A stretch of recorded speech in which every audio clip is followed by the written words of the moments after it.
No, Pika, we're not fighting. And you're not going back into your box. That's not what Boxing Day is about. Hello, and welcome back. Once again, it is time for the golden age of DC Comics. 365 days. Where I take a well-loved hardcover coffee table book. This one, given to me about 2 decades ago by one of my best friends. It has been surfing my coffee table ever since, and has been a constant source of comic book shop style conversations, the kind I wish to recreate here today with you. Thank you so much for tuning in. We're using this hardcover coffee table book, this 365 days book, for its intended purpose. We're opening up to today's date, which is December the 26th, Boxing Day, whatever the heck that is. We're going to find out. We're going to get to the bottom of this, Pikachu. We are. And we're going to open up to today's date, December the 26th. We're going to look at some comic book art of an antediluvian age. We're going to read the blurb, and then we're going to talk about comic books. And you guessed it, we're talking comic books every day for the rest of the year. This doesn't sound so impressive, but if you heard that way back on January 3rd, what do you think about that claim today? That's all I got to say about that. There is a playlist I'll put at the end of the video. All of them. More to come next year. Yeah, let's get into it. I hope you're feeling great. I hope that you're clobbering your challenges and not being clobbered by them. This is a 2004 Abrams publication. This is written and curated by Les Daniels, Chip Kidd, and Geoff Spear. You can find the link to the Amazon page in the description where you can get your own copy. It will look great on your coffee table. You can play along at home, and it makes a great gift for a geek. I know. Great. Well, let's get to it. I'm also, since it's Boxing Day, it's the day after Christmas, and I'm eating the rest of this pie. Yes, I'm doing it the Ethan Van Sciver way. I'm just going to eat the pie. Hello. Yeah. Here, you take a fork, you dig in. You don't have to share. It's already been shared.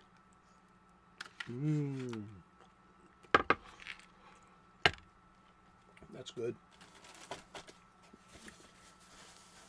It's frozen store-bought apple pie, but it's better than no apple pie. Isn't that right, Pika? Drinka? Alrighty. Thank you so much for tuning in. Let's turn to today's date. Number 1 with a bullet. It's from Master Comics, number 13, April of 1941.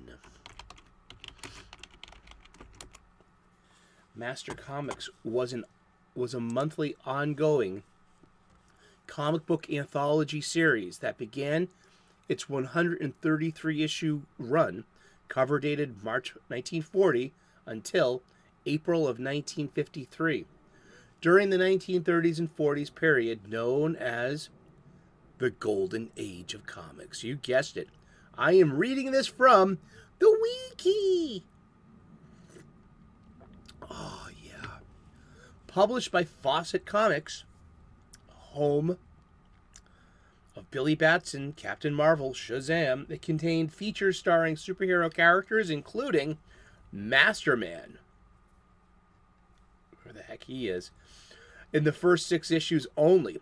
Bulletman, Minuteman, and its best-known character, Captain Marvel Jr., part of the light-hearted Captain Marvel family. Captain Marvel Jr. also had his own comic book too. That was very, very, very popular.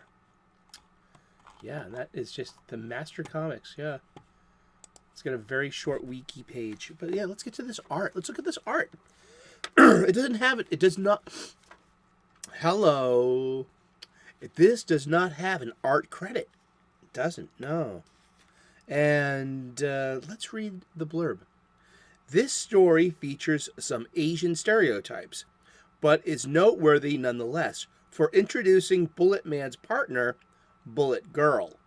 The two were already involved in civilian life, and it was perhaps only a matter of time before Susan Kent discovered exactly what Jim Barr was up to in his spare time. No, he wasn't thinking about other girls, kiddo. "You found me out," says the injured hero. "Help me to my laboratory." Bullet Man, originally drawn by John Small, got his start in 1940 in the failed experiment Nickel Comics, spent close to a decade in Master Comics, and even enjoyed 16 issues of his own title.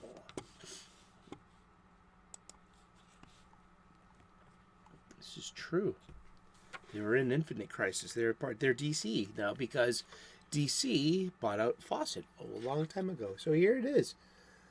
It's the debut of Bullet Girl. I wonder if she's modeled after anyone famous. You know, is she supposed to evoke like a Rita Hayworth or an Ava Gardner? You know what I mean? Since the narrative caption is so cut off, it would, I don't think it might not do it into a service into reading that. Frail but brilliant Jim Barr of the police laboratory duty has made discoveries that change him into Bullet Man, the modern Robin Hood and avenger of his heroic father, killed by gangsters. Thus far, he has kept the secret of his identity. Except in this tale, he loses it to his lady love. Let's see how many Asian stereotypes are in the background here.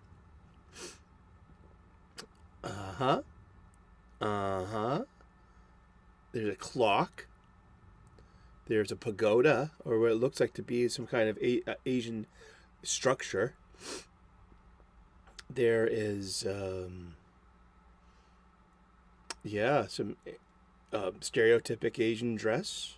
You know, I'm not hiding anything on this issue. Yeah, because we're just looking at what would be considered Asian stereotypes. It doesn't say they were negative Asian stereotypes either. They just said Asian stereotypes. And Bullet Man. Let's read just a little bit about Bullet Man from the wiki. That's right. Created by Bill Parker and John Small, Bullet Man first appeared in Nickel Comics #1.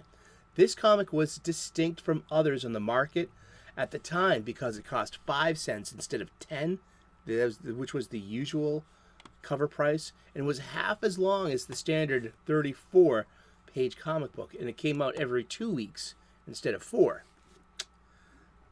There you go. Jim Barr was the son of a police officer who was killed in the line of duty, and as a result took it upon himself to fight crime. He was rejected from the police academy for physical reasons, but got a job in ballistics. Like many characters of the time, he used chemistry to develop powers for himself. In his case, greater muscle mass and brain power. Using his crime cure, he also invented a bullet-shaped gravity regulator helmet, which allowed him to fly and deflect bullets. His first case involved capturing a gangster in his hideout. He had fought the super criminal Black Mask, the Rat Man, Black Rat, and the devious Mara Mile. And shortly after Bullet Man began his crime-fighting career, he created a second helmet for his girlfriend and later wife, Susan Kent, daughter of Police Sergeant Kent, who adopted the name Bullet Girl. His formula was shown to make him strong enough to smash a tank. In addition to being bullet-shaped, their helmets also make the characters bulletproof. The helmet is shown to be so strong that once when Bullet Girl was run over by a Nazi tank, she was only knocked out. That's enough from reading from the wiki, from that particular wiki. Let's get to Boxing Day. See, I'm a Yank of Irish Catholic descent. My grandparents were Irish. I'm second generation American. You know, I'm only 2 generations removed from what we called the old country back in Ireland. And, but Ireland, was part of, the especially the Northern Ireland, which is still part of the UK, the United Kingdom, Britain, and its commonwealths like Canada, Australia, New Zealand. They do something called Boxing Day. Today is Boxing Day. It's December the 26th.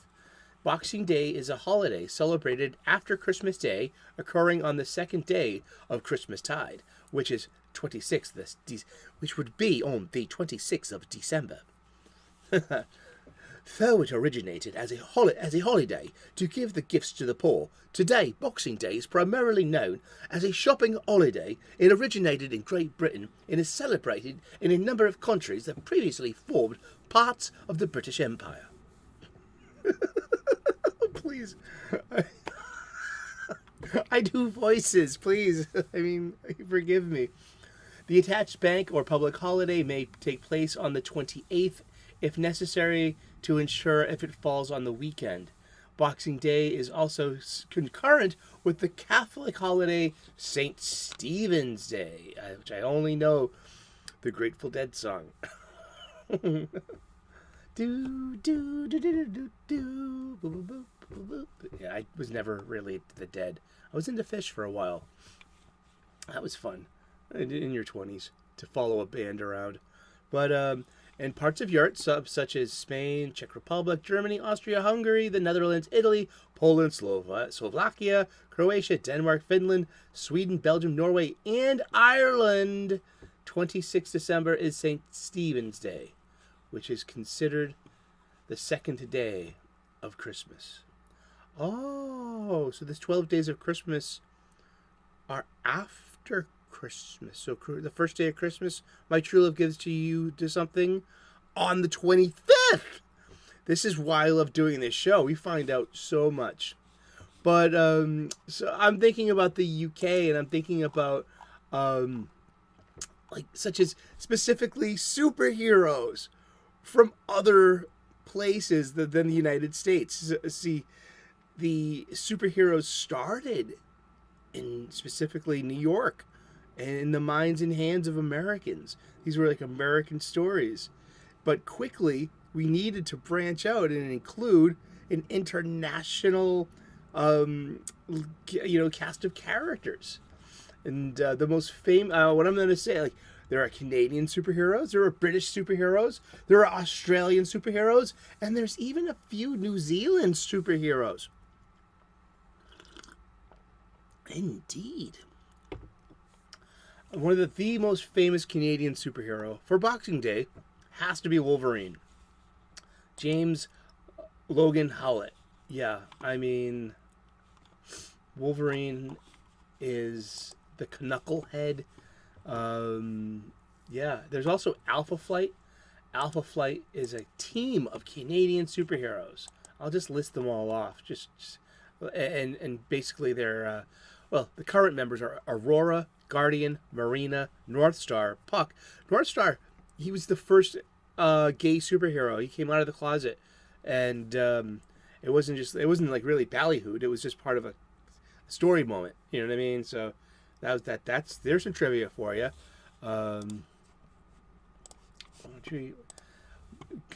Pika, we need better notes. His twin sister is Aurora, and they're also French Canadian. He comes out and he marries his husband Kyle, an astonishing X-Men 51, June of 2012. But he came out of the closet a lot earlier than that. When was this? Was that it was in 83? No, that's when he was introduced. Oh, okay. It was in Alpha Flight 106. In Alpha Flight, issue number 106 of 1992, writer Scott Lobdell was finally given permission to have North Star state, "I am gay." But we have years of setup and payoff, and also gay coding. So that's a big thing, you know. So there's Alpha Flight. Yeah, you had Puck, Sasquatch, Shaman, Snowbird, Talisman, and Vindicator. Vindicator and Guardian are kind of like the same character, thing. Kinda. They're a husband. First there was the husband, and then there was the wife, Heather. And Heather took up the mantle after the husband, was Hudson. Let's look up Guardian. Yeah.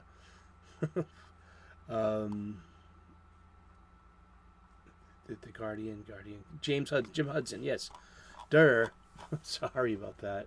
Mind fart. Here, have a little more. Rub some coffee on that head. And those are just some Canadian super. You know who's Canadian? Deadpool. I didn't know that Deadpool was Canadian. Indeed. Anyone?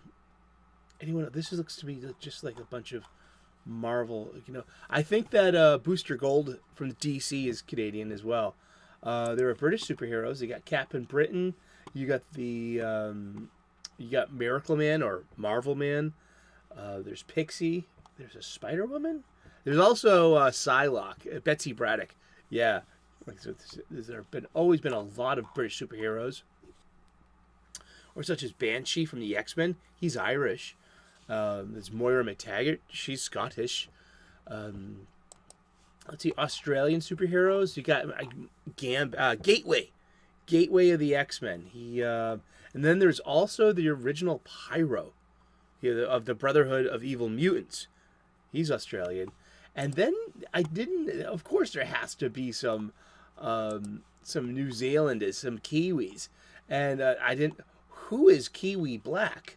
Kiwi Black first appeared in Dave Cockrum's Uncanny X-Men, issue number 429. And little is known about the past of Kiwi Black, apart from the fact that his mother is from Ruatoki, New Zealand, and his father, Azazel, seduced her. So he's part demon. And probably this makes him Nightcrawler's half-brother. If you saw one of the X-Men movies, I think it was First Class, you would know who Azazel is. He was the red Nightcrawler-looking demon who may have seduced Mystique, and then they had Kurt Wagner, our friend, the Nightcrawler. It's comic book stuff. It's all trapped up in here. You too. You know what I mean? Drop your knowledge. And Kiwi Black. Yeah. Oh boy. I mean, just who knew? Is he a bad guy? Is he a good guy? He was a mutant bred by Azazel to help him transport his armies to Earth from the hellish dimension that they have been trapped in. However, after he survived a summoning ritual, one of 3 to survive, meant to free Azazel's army, he started secretly operating within Azazel's castle to free the X-Men. Kiwi rejected his father's influence and allied himself with the X-Men in order to eliminate Azazel's army. In the process, he killed one of Azazel's thugs and gained respect from his half-brother, Nightcrawler. Indeed. And that's been our learning moment about Kiwi Black. Indeed. Thank you so very much for tuning in for our Boxing Day special, where we've been kind of just appreciating our superheroes from the other side of the pond and the remnants of ye old British Empire, and we've been talking about comic books, and we're going to talk about comic books every day for the rest of the year. That's right. Thank you so very much for tuning in. Please like and subscribe. I would love to earn your subscription. We make daily content here about comic books. We make regular content about cooking, and spirituality and lots of stuff. So tune in, subscribe, and turn on those notifications. I swear, eventually you will learn how to tell time. It must be 3 p.m. in the States. Golly, what's 3? Oh, whatever it is. Sorry to my British friends. I do voices, and it's so hard to be able to do voices in this day and age. I mean, yeah. Hopefully that trend will lift soon, and I can go back to being a goof. Thank you so very much. God bless. Namaste. Good luck. We will see you again tomorrow in those funny pages. Ciao. Bye-bye.